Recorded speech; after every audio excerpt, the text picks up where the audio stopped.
ऐसा हो जाए। चलिए हम आपको ले चलते हैं ऑर्गेनिक केमिस्ट्री में। देखिए आईपीएसी नेम हम शुरू किए पिछले क्लास में, बताए थे किसी भी ऑर्गेनिक कंपाउंड का आईपीएसी नेम करेंगे उसमें दो तरह का चीज़ आएगा, रेडिकल आता है कंपाउंड। रेडिकल नाम कैसे करते हैं तो कल हम आपको बता दिए पिछले लेक्चर में। किसी स्टूडेंट का किसी कारण से अगर ये क्लास छूटा है पीछे वाला क्लास, तो रेडिकल का आईपीएसी नेम कैसे करते हैं हम आपको यूट्यूब चैनल पे, हमारा एक यूट्यूब चैनल है जीपी मतो करके, उस चैनल को विजिट कीजिए। कल का यूट्यूब चैनल वीडियो लेक्चर देख लीजिए रेडिकल का आईपीएसी नेम कैसे करते हैं। आज हम आते हैं कंपाउंड में। Priority order of functional groups for IUPAC nomenclature. करा किसी भी ऑर्गेनिक कंपाउंड का हम आईपीएसी नोमेनक्लेचर करेंगे, आईपीएसी से नाम लिखेंगे तो उसके लिए कुछ फंक्शनल ग्रुप जो आता है ना, क्रियाशील समूह, जिसको हिंदी में क्या बोलते हैं, क्रियाशील समूह। फंक्शनल ग्रुप को हिंदी में क्या बोलते हैं जी? जब 10वां क्लास में तुम इसी चीज को पढ़ा था, फंक्शनल ग्रुप को हिंदी में क्या बोला था? क्रियाशील समूह। तो उसका प्रायोरिटी है, कौन पहले आता है कौन बाद में आता है, प्रायोरिटी तुमको याद रखना पड़ेगा, समझा? ए मोबाइल बंद करो।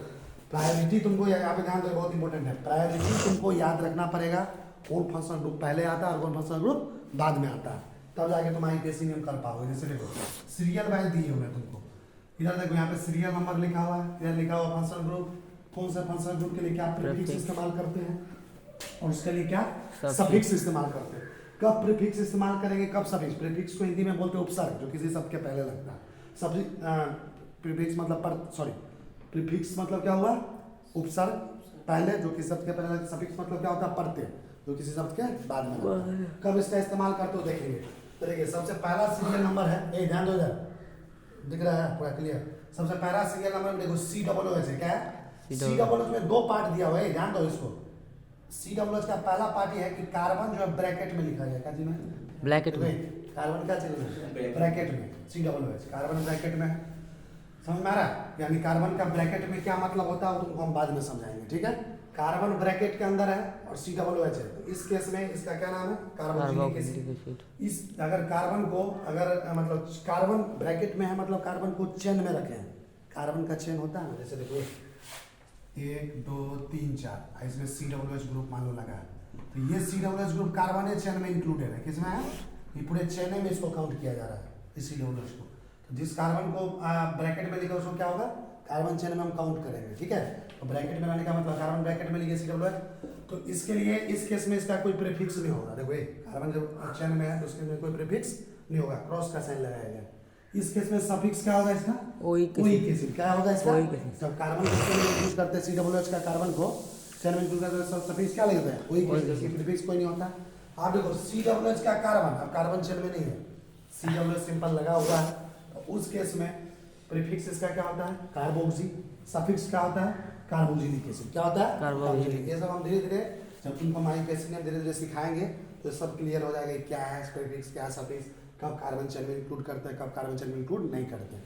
तो पहले सीरियल नंबर में सबसे पहले कौन सा फंक्शनल ग्रुप आया? Carboxylic acid. यही हुआ प्रायोरिटी। प्रायोरिटी का मतलब है इसको सबसे पहला स्थान दिया गया। जस्ट कार्बोक्सिलिक याद रखना पड़ेगा, सबसे ऊपर में कौन आता है? Carboxylic acid. क्या होता है? कार्बोक्सिलिक एसिड के जस्ट नीचे दूसरे नंबर पे आता है सल्फोनिक एसिड। क्या आता है जी? सल्फोनिक एसिड का फंक्शनल ग्रुप क्या होता है? SO3H। क्या होता है? SO3H। कार्बोक्सिलिक एसिड पहले नंबर पे आता है, उसके जस्ट नीचे आता है क्या आता है? Sulphonic acid. सल्फोनिक एसिड का फंक्शनल ग्रुप क्या होता है? SO3H। सल्फोनिक एसिड का जो प्रीफिक्स होता है वो क्या होता है? सल्फो। सल्फोनिक एसिड का प्रीफिक्स क्या होता है जी? सल्फो। और सल्फोनिक एसिड का सफिक्स क्या होता है? Sulphonic acid. क्या होता है? ये अलग का पड़ेगा। तो पहले कार्बोक्सिलिक एसिड, दूसरा सल्फोनिक एसिड, तीसरे नंबर पे क्या आता है? एनहाइड्राइड। क्या आता है? एनहाइड्राइड। तीसरे नंबर पे क्या आता है? एनहाइड्राइड। क्या आता है जी? एनहाइड्राइड। अब देखो एनहाइड्राइड का मतलब क्या होता है? देखो ये एनहाइड्राइड में देखो C के साथ डबल बॉन्ड हो, सिंगल बॉन्ड हो, फिर C single bond C double bond हो, समझ लो ना? इसी ग्रुप को पूरा को मिला के बोलते हैं एनहाइड्राइड। क्या बोलते हैं? एनहाइड्राइड। इस तरह का कोई कंपाउंड कार्बन चेन में लगा रहे तो बुझाना वो एनहाइड्राइड है। क्या है? और इसमें देखो ब्रैकेट में, कार्बन को ब्रैकेट में रखा है। ब्रैकेट मतलब ये भी कार्बन चेन में इंक्लूडेड है, ये भी कार्बन चेन में इंक्लूडेड है। एक ही केस होगा इसका, ठीक है? तो एनहाइड्राइड के केस में क्या कोई प्रीफिक्स इस्तेमाल करते हैं? नहीं। हाँ, इसका सफिक्स होता है ओइक एनहाइड्राइड। तो सबसे पहले नंबर पे आया तुमको कार्बोक्सिलिक एसिड, उसके बाद आया सल्फोनिक एसिड, उसके बाद आया एनहाइड्राइड, उसके बाद आता है ईस्टर। चौथे नंबर सीरियल नंबर पे कौन आता है? ईस्टर। ईस्टर में दो केस होगा। अगर ईस्टर के कार्बन को हम चेन में इंक्लूड करेंगे तो ब्रैकेट में रखें COOH। अगर चेन में इंक्लूडेड है, क्या इसका कोई प्रीफिक्स है? नहीं। सफिक्स क्या होगा? Alkyl OH। क्या होगा? Alkyl OH। अगर ईस्टर के कार्बन को चेन में इंक्लूड नहीं किए, सिंपल है COOH, तो तो इस केस में इसका प्रीफिक्स है अल्कोक्सी कार्बोनिल या कार्बोनोक्सी। क्या होगा? अल्कोक्सी कार्बोनिल या कार्बोनोक्सी। और ईस्टर का इस केस में सफिक्स क्या होगा? अल्केल कार्बोक्सिलेट। अल्केल कार्बोक्सिलेट। अब देखो सबसे पहले आया कार्बोक्सिलिक एसिड, सल्फोनिक एसिड, उसके बाद एनाइड, छोटे में क्या है? ईस्टर। उसके ईस्टर के जस्ट बाद कौन आता है? Halide, acid halide. क्या आता है? Acid halide. एसिड हैलाइड में क्या होता है? COX। COX में कार्बन जो होगा चैन में इंक्लूडेड है, जहाँ पे X के जगह क्या आ सकता है? Fluorine, chlorine, bromine, iodine, 17 number का कोई भी चीज। अगर कार्बन चैन में इंक्लूडेड है तो क्या इसमें कोई प्रीफिक्स होगा? प्रीफिक्स नहीं होगा। सफिक्स है ऑयल हैलाइड। क्या होगा? Oil halide. अगर देखो एसिड हैलाइड का कार्बन COX अगर चैन में इंक्लूडेड नहीं है, देखो ये देखो प्रीफिक्स क्या है इसका? Hello formal. क्या है? Hello formal. सफिक्स क्या होगा? कार्बोनिल। क्या होगा? कार्बन। अब देखो एसिड हैलाइड के जस्ट बाद आता है एमाइड। क्या आता है? देखो सबसे पहले कौन आया? कार्बोक्सिलिक एसिड, उसके बाद सल्फोनिक एसिड, उसके बाद एनाइड, उसके बाद कौन है? ईस्टर, उसके बाद कौन है? Acid halide. समझ में आ रहा? एसिड हैलाइड के बाद क्या आता है? एमाइड। सीरियल नंबर याद रखना पड़ेगा। एमाइड। एमाइड का मतलब CuNH2। समझ में आ रहा? अगर CuNH2 का कार्बन अगर चैन में इंक्लूडेड है तो उसके अंदर क्या कोई प्रीफिक्स आता है? नहीं। सफिक्स क्या आता है? एमाइड।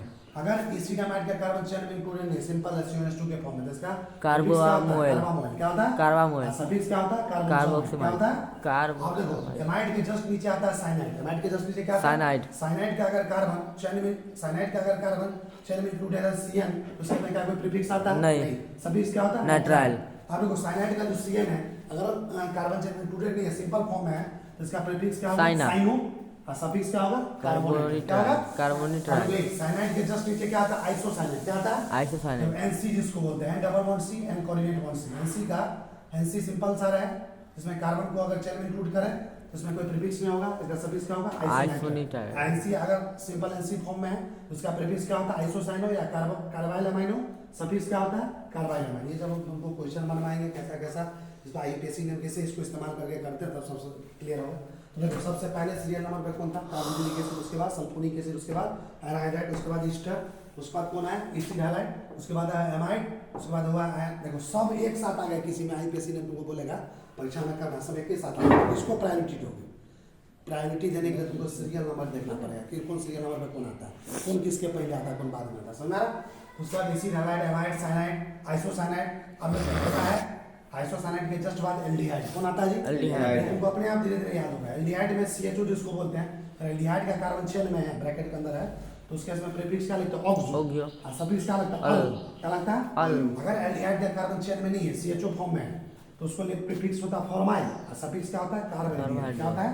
एल्डिहाइड के जस्ट नीचे आता है कीटोन। क्या आता है? कीटोन। का मतलब है C डबल बॉन्ड, और कीटोन का कार्बन हमेशा चेन में इंक्लूडेड रहता है, इसलिए ब्रैकेट में रखा गया है। कीटोन के केस में प्रीफिक्स क्या लगता है हमेशा? केटो और या ऑक्सो। सफिक्स क्या होता है? 1। अब कीटोन के जस्ट नीचे आता है अल्कोहल। क्या आता है? अल्कोहल। अल्कोहल का फंक्शनल ग्रुप OH होता है। अल्कोहल के लिए प्रीफिक्स हाइड्रोक्सी। सफिक्स क्या होता है? ऑल। अल्कोहल के जस्ट नीचे आता है थायोअल्कोहल। क्या आता है? थायोअल्कोहल का फंक्शनल ग्रुप क्या होता है? SH। थायोअल्कोहल का प्रीफिक्स क्या होता है? मरकैप्टो। सफिक्स क्या होता है? थायोल। थायोअल्कोहल के जस्ट नीचे आता है एमाइन। क्या आता है? एमाइन। एमाइन का फंक्शनल ग्रुप क्या होता है? NH2। एमाइन का प्रीफिक्स क्या होता है? एमाइनो। सफिक्स क्या होता है? एमाइन। अब देखो पहले नंबर में था कार्बोक्सिलिक एसिड, फिर आता सल्फोनिक एसिड, फिर आता एनाइड, फिर आता ईस्टर, फिर आता acid halide, amide, cyanide, isocyanide, aldehyde, ketone, alcohol, हाइअल्कोहल, एमाइन। अब इस एमाइन के जस्ट नीचे देखो क्या लिखा है? इस सब के नीचे अल्केन, अल्कीन और अल्काइन का पोजीशन दिया गया है। मतलब एमाइन के जस्ट नीचे कौन कौन आ सकता है? अल्केन आ सकता है, इसमें carbon conjugate single bond, alkene आ सकता है, carbon conjugate double bond, alkyne आ सकता है, कार्बन कॉन्जुगेट ट्रिपल बॉन्ड। तो ये जो आपको प्रायोरिटी ऑर्डर है, घर से इसको थोड़ा एक दो बार पढ़ के आना है, इसको याद करके आना है, फिर हम आगे नेक्स्ट क्लास में आपको डिस्कस करेंगे।